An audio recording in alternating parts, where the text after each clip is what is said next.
Assalamualaikum warahmatullahi wabarakatuh. Perkenalkan, nama saya Delia Hoerunisa dari kelas 6A. Alhamdulillah, pada kesempatan kali ini saya akan menyampaikan sedikit pemaparan materi tentang strategi pengembangan model di dalam pengembangan ekologi administrasi negara. Langsung saja. Di dalam pengembangan ekologi administrasi negara bisa dilakukan melalui strategi pengembangan model yang terdiri dari submodel agraria, submodel prismatik, dan submodel industria. Submodel yang pertama yang akan saya jelaskan adalah submodel agraria. Rekan-rekan semuanya, submodel agraria itu adalah diwakili oleh tradisional, di mana negaranya masih tradisional, masih menggunakan teknologi agraria, di mana di dalam pembangunannya masih menggunakan tenaga manusia dibandingkan dengan tenaga mesin. Di dalam submodel agraria terdapat dua submodel, yaitu submodel imperial atau kerajaan dan feodalistik kekuasaan yang masih berada di tangan orang-orang bangsawan atau orang-orang kaya. Variabel untuk membuat model agraria hingga industria adalah diferensiasi dan spesialisasi struktur dan fungsi.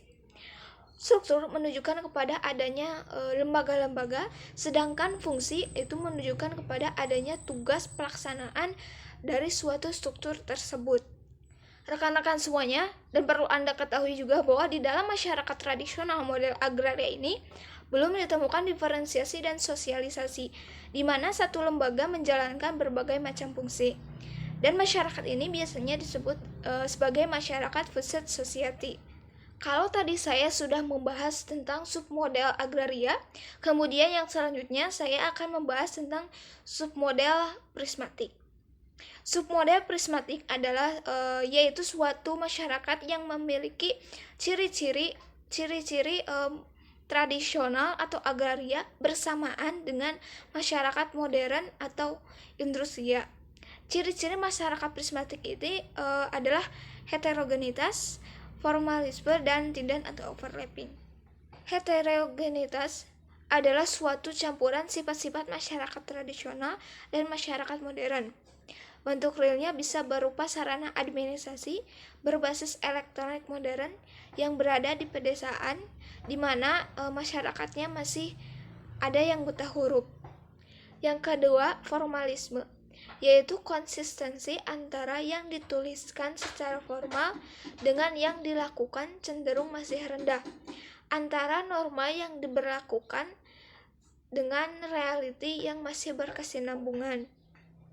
Yang ketiga, tindan atau overlapping, yaitu struktur yang telah didiferensiasikan dan spesialisasikan masyarakat prismatik yang dapat dikembangkan submodel untuk sistem administrasi, politik, ekonomi, dan sosial budaya yang disebut dengan istilah SALA.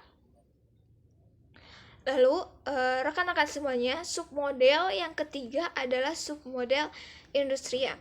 Submodel ini diwakili oleh masyarakat modern yang dimana negara dan teknologinya sudah maju. Dalam masyarakat industria telah terdapat diferensiasi dan spesialisasi, di mana setiap lembaganya menjalankan fungsi tertentu yang sangat khusus. Masyarakat seperti ini disebut sebagai masyarakat reflective society. Di dalam model industria juga terdapat dua submodel, yaitu demokratik dan totalitarian. Demokratik yaitu pemerintah memberikan hak terhadap masyarakat untuk menyampaikan pendapatnya, sedangkan totalitarian adalah bentuk pemerintah dari suatu negara yang bukan hanya selalu berusaha melakukan segala aspek ekonomi dan politik masyarakat, tetapi juga selalu berusaha melakukan nilai-nilai baik atau buruk dari perilaku. Sebagai akibatnya, tidak ada lagi batasan pemerintah antara hak dan kewajiban oleh negara dan masyarakat. Rekan-rekan semuanya, Mungkin itu saja yang dapat saya sampaikan. Kurang lebihnya saya mohon maaf apabila ada kesalahan. Cukup sekian dan terima kasih.